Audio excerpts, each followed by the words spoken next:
शनि देवा को प्रणाम, शनि राजा को प्रणाम।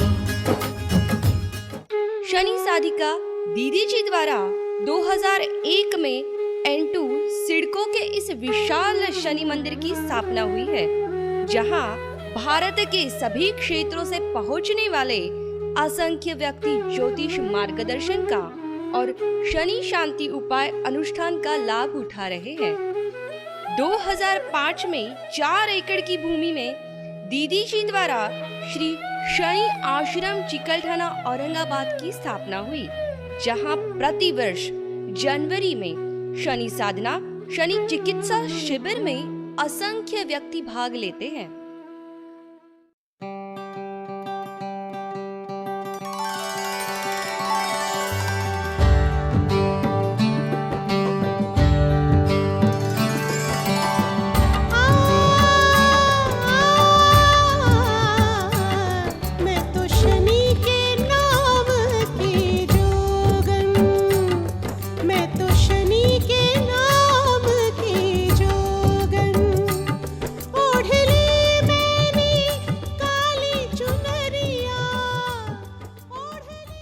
आपकी श्री शनि देव जी की कठोर साधना से 26 किताबें, 26 सीडीज उपलब्ध है। आपके द्वारा भारत के 8 बड़े मंदिरों में शनिदेव जी की प्रतिष्ठा स्वयं पुरोहित बनकर की है। बम्बई की फिल्मी दुनिया में, बॉलीवुड में आप उनकी निजी मार्गदर्शक शनि एक्सपर्ट दीदी जी के नाम से प्रसिद्ध है। जन्म पत्रिका निर्माण में आपकी बराबरी कोई नहीं कर सकता। भारत के सैकड़ों कार्यक्रमों की सफलता के अलावा विदेशों में Nepal, Dubai, Malaysia, Singapore, Bangkok, USA आदि में अनेक आयोजन करने वाली आप भारत की पहली आध्यात्मिक महिला है।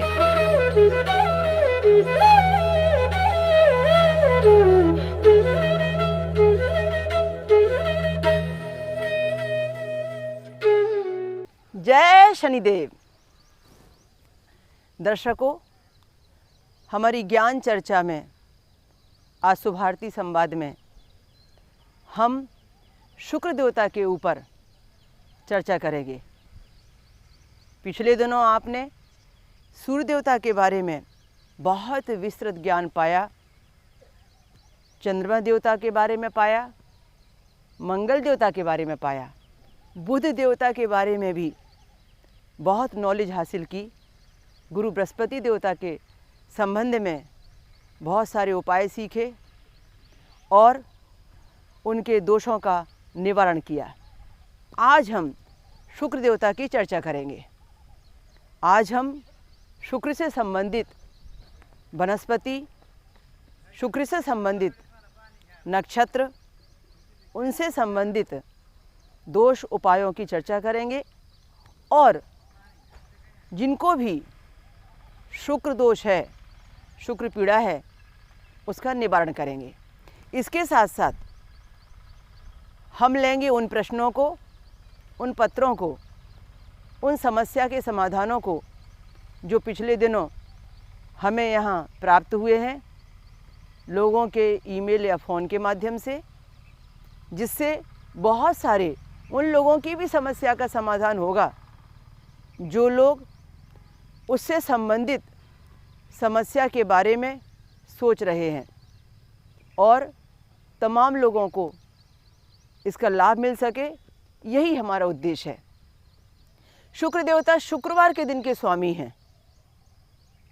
शुक्रवार का दिन शुक्र देवता का होने से हम अधिकतर उपचार शुक्रवार के दिन शुक्र शांति संबंधी या शुक्र का बल बढ़ाने संबंधी किया करते हैं। शुक्र देवता 2 राशियों के स्वामी हैं और 3 नक्षत्रों के स्वामी हैं। ये 2 राशियां हैं वृषभ राशि और तुला राशि। वृषभ राशि के स्वामी शुक्र देवता और तुला राशि के स्वामी शुक्र देवता इन दोनों राशियों के इष्ट देवता हैं। जिस किसी की भी वृषभ राशि है या जिस किसी की भी तुला राशि है, उनको शुक्र देवता की आराधना करना बहुत अनिवार्य है। 3 नक्षत्र कौन से हैं जो शुक्र देवता के हैं? हमारी शनि आश्रम औरंगाबाद महाराष्ट्र की इस नवग्रह वाटिका में, नक्षत्र वाटिका में, हमने नक्षत्रों के वृक्ष लगाए हैं। हमने यहाँ पर नवग्रहों से संबंधित पौधे लगाए हैं और उनकी पूजा करने से, उनके नीचे बैठकर जाप पाठ करने से हमने यहाँ पर आने वालों को बहुत सुखद रिजल्ट दिए हैं।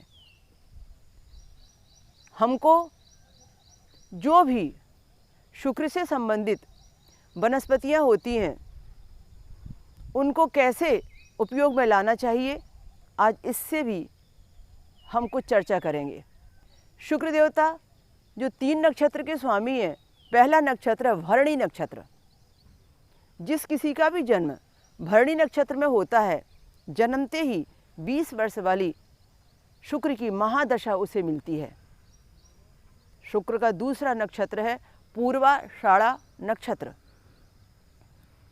जिसका जन्म भी पूर्वाषाढ़ा नक्षत्र में होता है, उसको भी जन्मते ही शुक्र की महादशा मिलती है।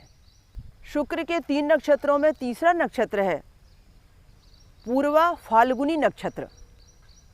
जो पूर्वा फाल्गुनी नक्षत्र है, यह भी बड़ा प्रभावी नक्षत्र है।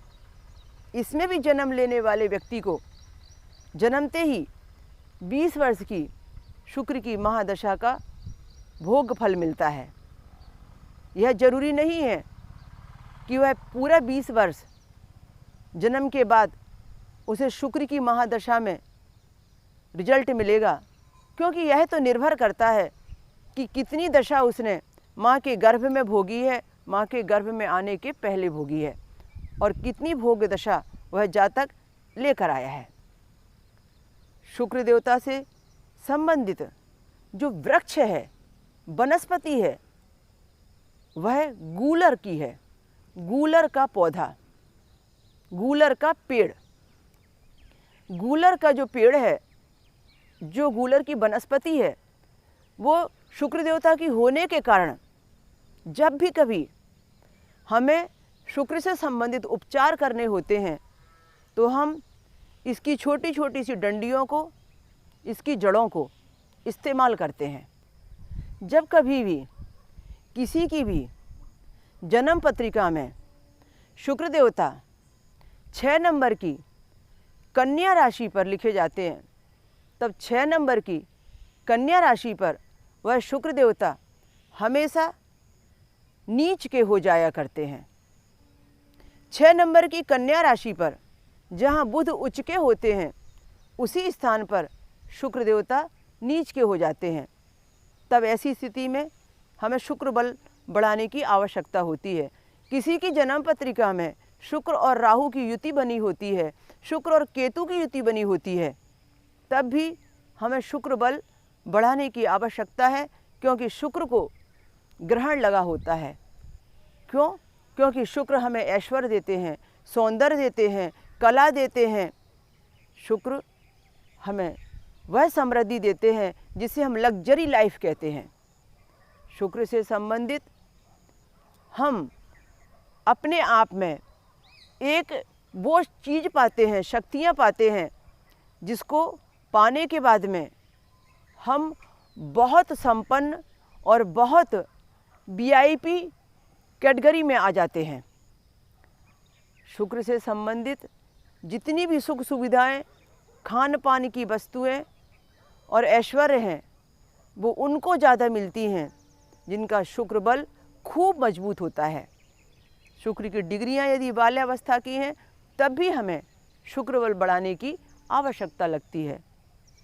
तब वो जो गूलर का पौधा है, नीच का शुक्र होने पर, नीच का शुक्र होने पर जो गूलर का पौधा है, उसकी जो जड़ होती है, उसकी जड़ को जमीन से शुक्रवार के दिन निकालकर, यदि शुक्रवार के दिन नक्षत्र भरणी हो, पूर्वाषाढ़ा हो, पूर्वा फाल्गुनी हो, और उस दिन यदि आपने गूलर की जड़ छोटी सी निकाली, सफ़ेद धागे में उसे लपेटा, सफ़ेद कपड़े से उसे तावीज़ के जैसा बनाया, उस पर सफ़ेद धागा सिल दिया और आपने हाथ की भुजा में या गले में कहीं भी उसे धारण किया, जैसे कि हमारे पूर्वज रत्नों के स्थान पर धारण किया करते थे, ठीक इसी तरीके से हम इन जड़ी बूटियों को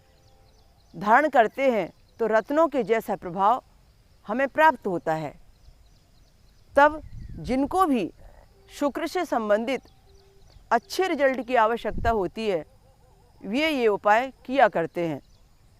यदि हमें शुक्र शांति का हवन करना होता है या नवग्रह शांति का हमें हवन करना होता है, तब भी हम नवग्रहों में जो भी समिधाएं इकट्ठी करते हैं हवन अग्नि में स्वाहा करने के लिए, उसमें गूलर के बिना हमारा नवग्रह शांति का हवन नहीं हो सकता। शुक्र शांति का हवन यदि करना है तो हमें गूलर की कोमल डंडियाँ, टहनियाँ लेकर उसको समान भाग में कट करके और उसको घी का स्पर्श करा के हवन करना होता है शुक्र के मंत्रों के साथ में। ये मैं आपको बहुत सरल और सामान्य उपाय इसलिए बता रही हूँ कि ये वनस्पति, ये पौधा हर जगह आपको प्राप्त होते हैं और बहुत सहजता से आप इसका उपयोग कर सकते हैं। इसमें कोई भी खर्च भी नहीं आता है। शुक्र से संबंधित जो बहुत महत्वपूर्ण उपचार है, उपाय है, उसे जानना बहुत ज़रूरी है। शुक्र देवता का संबंध भोर की बेला से होता है, यानी सूर्योदय होने के पहले की बेला, जिसे हम 4 बजे से सुबह 6:30 बजे का समय भी कह सकते हैं, या सामान्य भाषा में जिसे ब्रह्म मुहूर्त की संज्ञा दी जाती है। कभी आपने देखा है अक्सर बहन बेटियां, महिलाएं वैभव लक्ष्मी का व्रत किया करती हैं। उस वैभव लक्ष्मी के व्रत के विधान में यह नियम होता है कि हमको सूर्योदय के पहले ही वो आराधना करनी होती है। अब वो लक्ष्मी का संबंध शुक्र से कैसे बन जाता है? क्योंकि लक्ष्मी शुक्र की या शुक्र से संबंधित देवी है। यदि हम कोई भी शुक्र का उपचार करते हैं तो हमें लक्ष्मी जी की ही आराधना करनी होती है। शुक्र ग्रह से संबंधित जो देवी है वो महालक्ष्मी है। इसीलिए शुक्रवार के दिन लक्ष्मी जी की आराधना करने का रिवाज बना और लोग वैभव लक्ष्मी का नाम इसे देने लगे। वैभव लक्ष्मी का व्रत हो, लक्ष्मी का व्रत हो, शुक्र की आराधना हो, धन प्राप्ति और ऐश्वर्य के लिए किया गया कोई भी विधि विधान हो, उसके नियम बड़े कठोर और पक्के हैं। यदि आप उसका पालन करेंगे तो ही आप उससे संबंधित उपाय का फल प्राप्त करेंगे। पहला नियम, यह सारे उपचार सूर्योदय के पहले ही होना चाहिए। दूसरा नियम, आपके किए जाने उपचारों में मौन व्रत रखना बहुत आवश्यक होता है। अति आवश्यक है कि आप जब विधि विधान करते हो तब आप किसी से बात ना करें, हर उपाय मौन के साथ करें। और तीसरा नियम, आप कभी भी इस उपचार को करें तो खंडित ना होने दें, और 7 शुक्रवार से कम तो ये उपचार होते ही नहीं, क्योंकि हमारा जो सप्तम स्थान है, हमारी जन्म पत्रिका का जो 7वां स्थान है, उसके कारक शुक्र देवता बनते हैं। सप्तम स्थान के कारक जो शुक्र देवता हैं, 7वें स्थान के स्वामी जो शुक्र देवता हैं, वे हमारे गृहस्थी के लॉर्ड कहलाते हैं। उनके कारण ही गृहस्थी के संबंध व्यक्ति के बनते हैं। शुक्र यदि अनुकूल ना हो, शुक्र में यदि षडाष्टक हो, शुक्र यदि अस्त होने लगें या अस्त हुए हैं, विवाह संबंध नहीं हो सकते। जब कभी भी हम किसी की विवाह पत्रिका मिलाते हैं तो उसमें शुक्र से शुक्र का मिलान हमारा जरूरी होता है। यदि वर की पत्रिका में या वधू की पत्रिका में शुक्र षडाष्टक आ रहे होते हैं तो हम कहते हैं चाहे गुण मिलान कितना भी अच्छा हो गया हो पर ये विवाह नहीं हो सकता। इसलिए आपको यह जानना बहुत ज़रूरी है कि हम किस तरीके से अपने शुक्र को अच्छा करेंगे। यदि आपका शुक्र अच्छा है तो आप कलाकार हैं। संगीत में जितने लोग सिद्धहस्त हैं, जितने भी पेंटिंग में हैं, नृत्य में हैं, एक्टिंग में हैं, जितने भी व्यक्ति कलाकार हैं, जितने भी व्यक्ति सौंदर्य से संबंधित व्यापार करते हैं, ब्यूटिशियन हैं, या जिनको भी सौंदर्य की आवश्यकता है, वो सब शुक्र देवता को मनाएंगे, शुक्र देवता का बल बढ़ाएंगे तो उनको अति आवश्यक लाभ मिलेगा और शुक्र देवता प्रसन्न होने पर आपको वह ताकत देंगे जो शायद कभी किसी के शुक्र से प्रभावित मालव योग में मिलने वाली ताकत बनती होगी। हमें क्या करना चाहिए? सूर्योदय के पहले शुक्रवार के दिन उठिए। ये उपचार मैंने मेरे ज्योतिष के मार्गदर्शन के अनुसार मेरे सैकड़ों आने वाले यजमानों को कराया और सैकड़ों लोगों को उसका बारंबार मैंने इसका फल दिया। बहुत सरल और सहज उपाय, कीजिए, बिल्कुल कीजिए।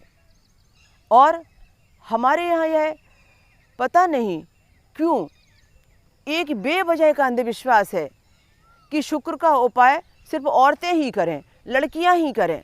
क्यों? पुरुषों को क्या सौंदर्य की और कला की, पुरुषों को क्या ऐश्वर्य की आवश्यकता नहीं है? पुरुषों को क्या शुक्र से संबंधित शक्तियों की आवश्यकता नहीं है? फिर बहन बेटी ही क्यों करे? जो व्यक्ति जितना बीज बोएगा अपने पुण्यों का, अपने कर्मों का, वो उतनी ही उसकी फसल की प्राप्ति भी करेगा। इसलिए जिसको आवश्यकता जिस क्षण जिस पल है उसे उस क्षण उस पल ये उपचार खुद ही करने होंगे। दूसरे के करने से कुछ होने वाला नहीं है। आपके सुंदर शरीर के ऊपर में यदि किसी प्रकार के भी दाग धब्बे होते हैं, आपका सौंदर्य किसी कारण चोट के निशानों से खराब होने लगता है, आपके पूरे इस सौंदर्य रूपी शरीर पर किसी भी प्रकार का कोई ऐसा प्रॉब्लम है जिसमें आपको लगता है कि यह नहीं होता तो शायद हम ज़्यादा खूबसूरत दिखते, तो कीजिए शुक्र की आराधना, मनाइए सौंदर्य के मालिक शुक्र देवता को। निश्चित रूप से आप जो औषधि ले रहे होंगे, आप जो भी अपने लिए काम कर रहे होंगे, उसका लाभ आपको जरूर मिलेगा। तो मैंने आपसे उपाय की बात की थी। शुक्रवार के शुक्रवार 7 शुक्रवारी उपचार कीजिए। मैंने तो खाली औरंगाबाद महाराष्ट्र में आने वाले नवग्रह शांति पूजा में शामिल होने वाले या शनि शांति पूजा में भाग लेने वाले लोगों को ही नहीं, ऑनलाइन जितने भी लोग मुझे शुक्र से प्रभावित व्यक्ति मिले, मैंने उनको बार बार प्रिंट कर कर के मैटर ये पोस्ट करके उनको उपचार कराया। तो सुबह आपको सूर्योदय के पहले उठना है और गरम गरम गेहूं के आटे की 2 रोटियां बनानी है। बासी रोटी नहीं चलेगी। आपको जल्दी उठना होगा, स्नान करके 2 रोटियां तैयार करनी होंगी। उस पर घी लगाइए। घी लगाने के बाद में उसके ऊपर में 1-2 चम्मच शक्कर रखिए, यानी सफ़ेद। ये सब चीज़ें शुक्र को प्रिय हैं। घी भी प्रिय है, हर मीठी चीज़ प्रिय है, और आटा भी सफ़ेद होता है। सूर्योदय के पहले मौन रखकर आपने जब ये नैवेद्य तैयार किया तो शुक्र देवता से प्रार्थना करें, महालक्ष्मी से आराधना करें कि आप प्रसन्न होवे और मैं शुक्र की शांति के लिए जो ये उपचार कर रही हूँ वो मेरा स्वीकार करें।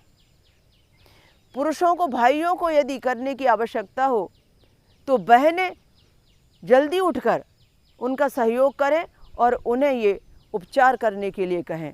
आपकी गृहस्थी यदि खराब हो रही है तो इसका मतलब है इसका रिलेशन शुक्र से है, सप्तमेश शुक्र से है। हमारे यहाँ एक बहुत बड़ी कहावत है, वीनस कहते हैं शुक्र को, Venus along in the 7th house and not expected any planets disturbance family life.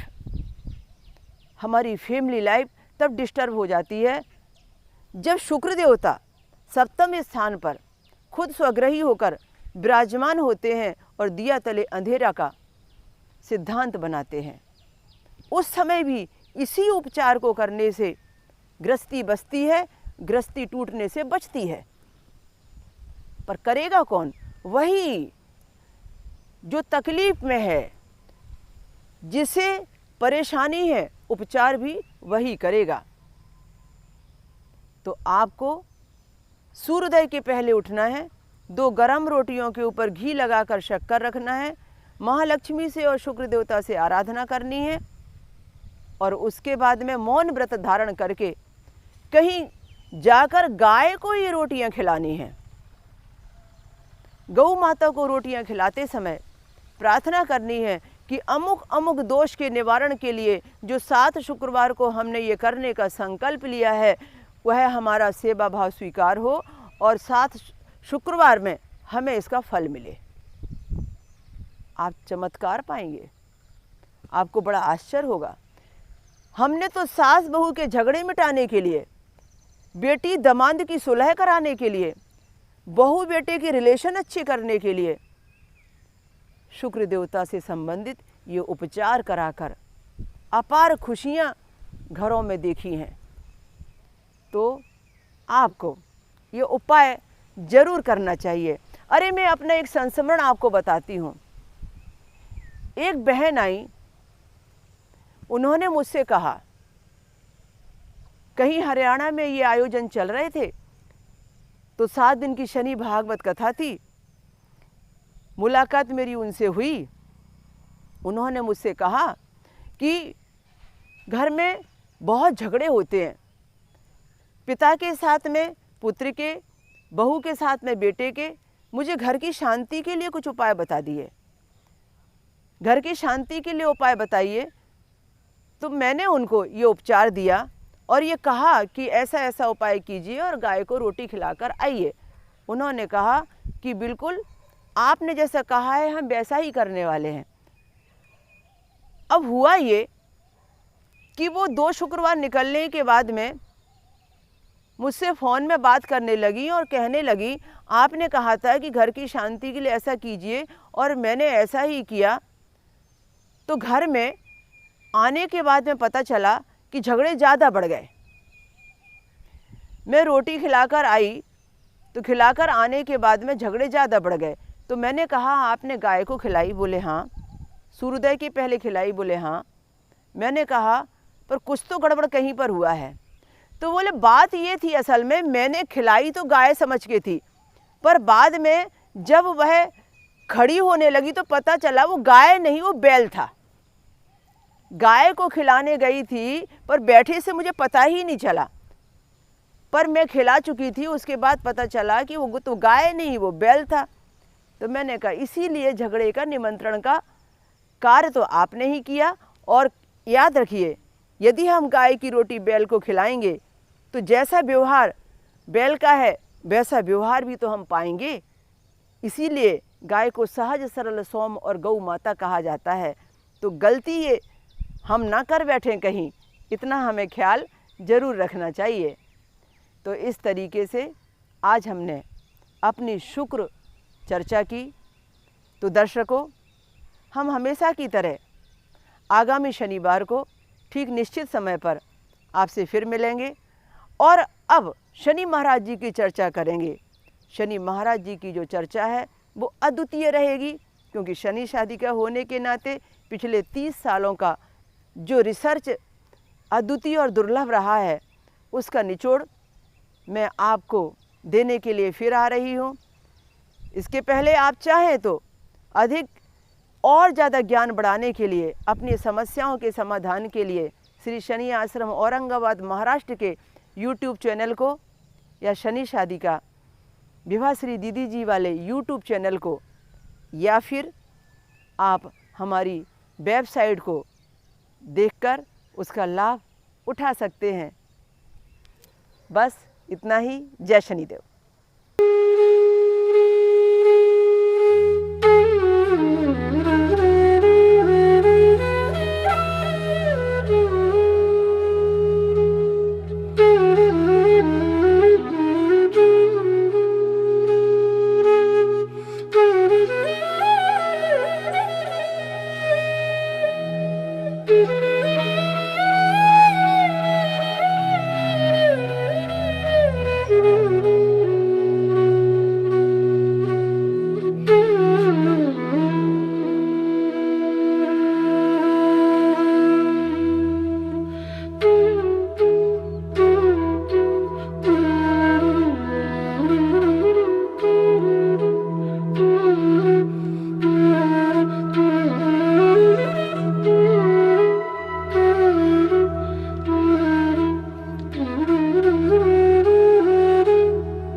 Shani देवा को प्रणाम, शनि राजा को प्रणाम।